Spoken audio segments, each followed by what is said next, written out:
Water as a part of fundamental right to life. Water हमारी life का एक fundamental part है और ये हमारा राइट है कि हम पानी का उपयोग कर सकें। Water is essential for life and for the good health. पानी हमारी लाइफ के लिए, हमारी ज़िंदगी के लिए और हमारी हेल्थ के लिए बहुत ही ज़्यादा ज़रूरी है।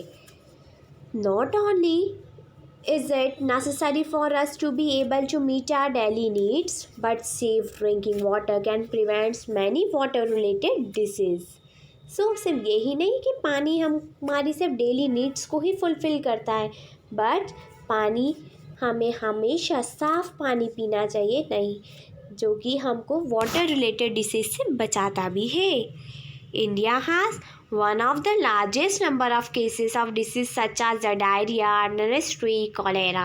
इंडिया में बहुत सारे केसेस होते हैं वाटरबोर्न डिसीज़ की वजह से, जैसे कि डिसीज़ बता रखी है, डायरिया है, डिसेंट्री है, कॉलेरा, ये सब पानी, गंदे पानी की वजह से होती है।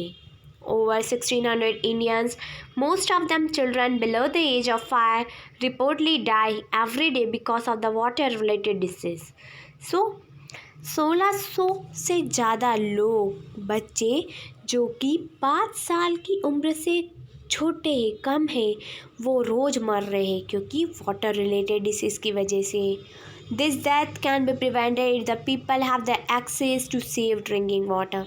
ये डेथ को हम तभी प्रिवेंट कर सकते हैं, लोगों को तभी बचा सकते हैं जब वो सेफ ड्रिंकिंग वाटर ले, यानी साफ़ पानी पीने के लिए ले। The Constitution of India recognizes the right to water as being a part of the right to life under the Article of 21. जो इंडिया का कॉन्स्टिट्यूशन है, जो संविधान है, उसने एक लॉ बनाया है कि सभी को राइट है पानी के लिए, जो कि हमारा एक फंडामेंटल राइट बन गया है under the article number 21. This means that it is the right of every person with whether rich or poor to have the sufficient amount of water to fulfill his or her daily needs at the price that he or she can afford. So इस rule के according, इस article number 21 के according ये हुआ है कि सभी लोगों के लिए इक्वल राइट है, चाहे वो रिच हो या पुअर हो, चाहे अमीर हो चाहे गरीब हो, सभी को सफिशेंट अमाउंट ऑफ वाटर मिलेगा ताकि वो अपनी डेली लाइफ को अच्छे से फुलफ़िल कर सके और वो जो भी पानी है उसका जितना भी प्राइस वो अफोर्ड करते हैं उसको उसी प्राइस में वो पानी मिल सके। In other words, there should be the universal access to water. इसका मतलब ये हुआ कि हर जगह पानी की प्रॉपर फैसिलिटी की जाएगी। There have been several court cases and both the High Courts and the Supreme Court have held that the right to safe drinking water is the fundamental right. कई सारे केस है, high court में भी है, supreme court में भी है, जिसमें ये है कि सभी लोगों को हक है कि वो साफ पानी पिए। In 2007, the Andhra Pradesh High Court restarted this while hearing a case based on a letter written by the villager of Mehboob district on the contamination of the drinking water. The villager complaint was the textile company was discharged a poisonous chemical into the stream near his village, contaminating the groundwater, which was the source of irrigation and the drinking water. उन्होंने बताया कि 2007 की बात है, Andhra Pradesh high court में case लगा था जिसमें उन्होंने बताया कि एक फैक्ट्री है, वो अपना कंटेमिनेटेड वाटर, यानी जो वहाँ से केमिकल्स निकल रहे, पॉइजनस केमिकल्स निकल रहे हैं, वो पानी में निकाल रहे हैं, जिससे कि ग्राउंड वाटर पूरा कंटेमिनेट हो रहा है, यानी गंदा हो रहा है। और वो जो विलेजर्स है वही पानी का यूज़ करते इरिगेशन में, खेती बाड़ी करने में भी और पीने के लिए भी। ये केस लगा था कि वो लोग केमिकल्स, पॉइजनस केमिकल्स पानी में ना छोड़े। द जज directed the Mahabubnagar district collector to supply 25 litre of water to each person in the village. तो वहाँ के जज ने डिसाइड किया कि महाबूबनगर डिस्ट्रिक्ट के कलेक्टर को बोला गया कि सभी के घर पे, हर एक पर्सन के घर में, जो भी विलेज में रहते हैं, सभी को 25 लीटर पानी दिया जाएगा। आशा जज ने डिसीज़न लिया।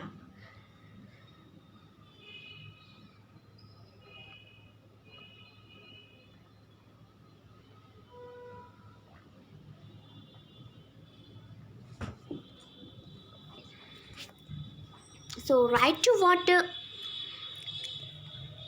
entitles everyone to sufficient, safe, acceptable, physical, accessible, and affordable water for the personal and the domestic use. United Nations 2002.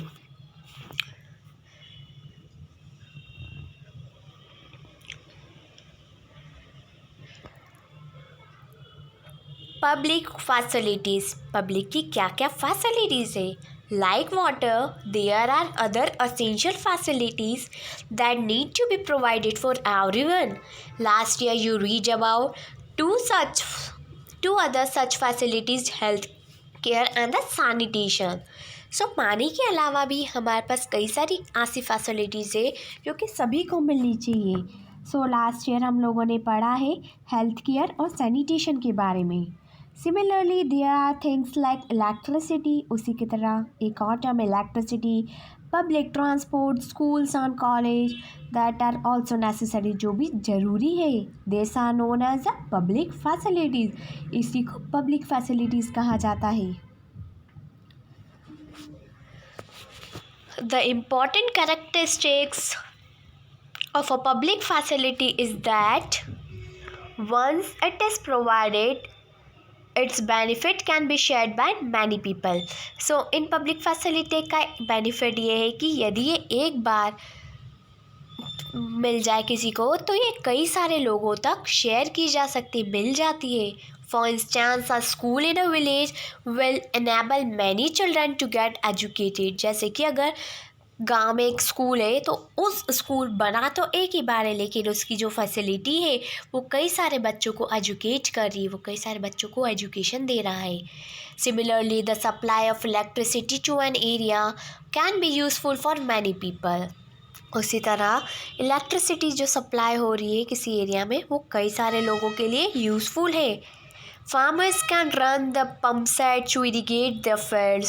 People can open the small workshop that run on the electricity.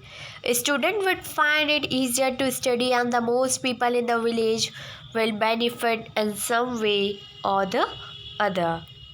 सो इस वजह से अगर कोई भी policy एक बार शुरू हो जाए, पब्लिक फैसिलिटी एक बार हो, तो वो कई सारे लोगों को बेनिफिट प्रोवाइड करती है. जैसे कि अगर कोई फार्मर ने एक पंप सेट कर लिया तो वो उसके फील्ड में इरिगेशन का काम करेगी.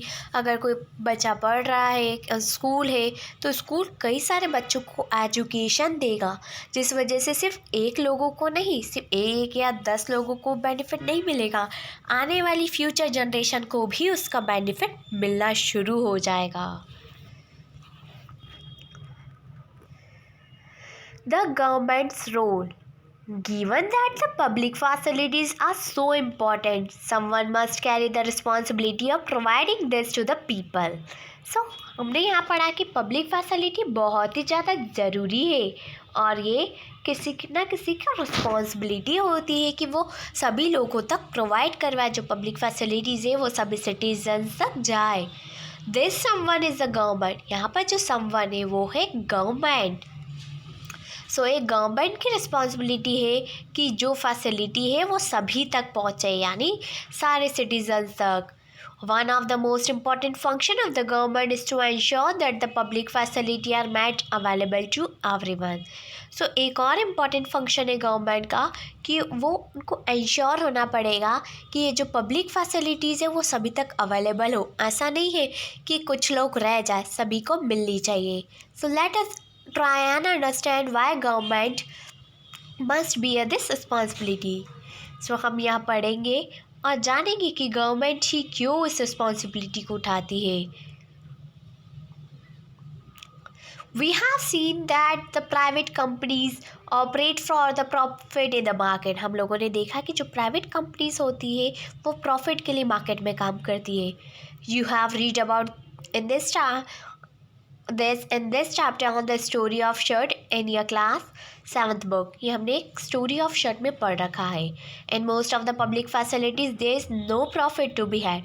जैसे कि पब्लिक फैसिलिटीज़ में कोई प्रॉफिट नहीं होता है. For example what profit are accrued to a company for keeping the drain clean और running an anti malaria campaign.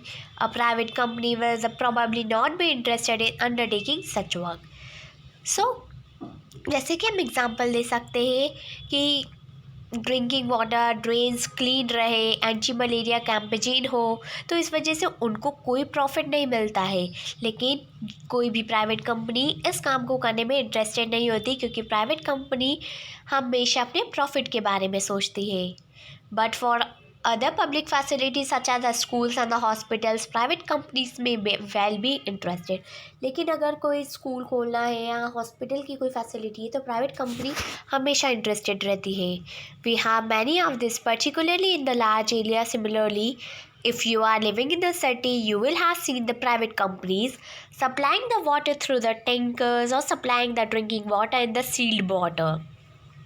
हम लोगों ने देखा है कई सारी सिटीज़ में प्राइवेट कंपनीज टैंकर्स प्रोवाइड करवाती है और ड्रिंकिंग वाटर भी सप्लाई करती है सील्ड वाटर में।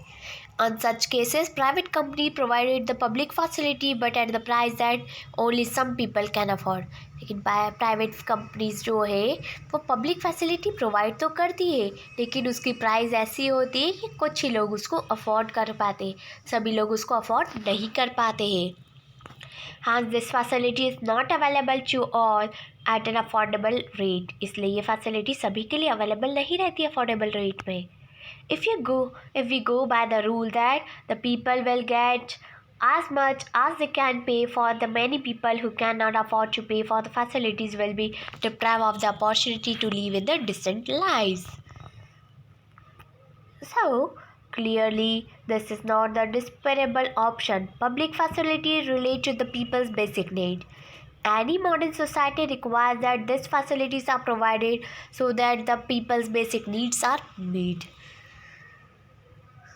The right to life that the Constitution granted is for all the people living in the country. So, जो right to life है कॉन्स्टिट्यूशन ने लागू किया है, संविधान ने लागू किया है, तो ये सभी लोगों पर लागू होता है। जो भी भारत का निवासी है सभी के लिए सेम रूल फॉलो अप होगा। The responsibility is to provide the public facilities, therefore must be that of the government. So where does the government get the money for the public facility? Yes, it's a very good question कि public facilities के लिए government को पैसा मिलता कहाँ से है? So इसका आंसर हम जानेंगे। Every year you must have heard that the government budget being presented in the parliament. हर साल हम सुनते हैं कि गवर्नमेंट का बजट पार्लियामेंट में जाता है। न्यूज़ में हर वक्त हमको हर साल देखने को मिलता है। This is an account of expenses that the government has made on the programme in the past years and how much it plan to spend in the coming year. So वहाँ पर वो बजट बता दिए कि कौन कौन सी facilities में उसने बजट कितना अमाउंट पे किया था, कितना उसका बजट है लास्ट ईयर, क्या कौन कौन से प्रोग्राम्स हुए थे जिसमें कितना कितना पे किया उन्होंने।